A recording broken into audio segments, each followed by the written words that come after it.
Government doctor Zia الدین elementary school کے سابق طلباء کی جانب سے شہر کے 20 سے زائد نابینا افراد میں راشن بیگ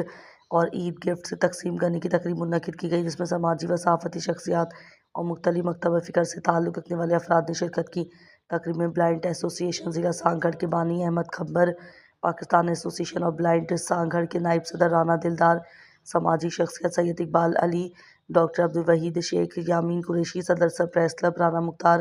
سینئر صحافی جاوید مصطفیٰ، مبارک شیخ، ساجد قریشی، منور قریشی سمیت دیگر معززین شریک ہوئے۔ تقریب کی نظامت کے فرائض شہاب الدین نے انجام دیے۔ اس موقع پر نابینا افراد میں راشن بیگ، کولر، عید کے سوٹ اور فی کس 4000 روپے نقد عیدی تقسیم کی گئی، جس پر خصوصی افراد نے منتظمین کا شکریہ ادا کیا۔ تقریب سے خطاب کرتے ہوئے مقررین سید اقبال علی، ڈاکٹر عبدالوحید شیخ، رانا دلدار، احمد کنبہر، یامین قریشی اور رانا مختار نے کہا کہ معاشرے کے خصوصی اور مستحق افراد کی مدد کرنا ہم سب کی اجتماعی ذمہ داری ہے۔ انہوں نے کہا کہ عید کی خوشیوں میں نابینا اور ضرورت مند افراد کو شامل کرنا انسانیت کی حقیقی خدمت ہے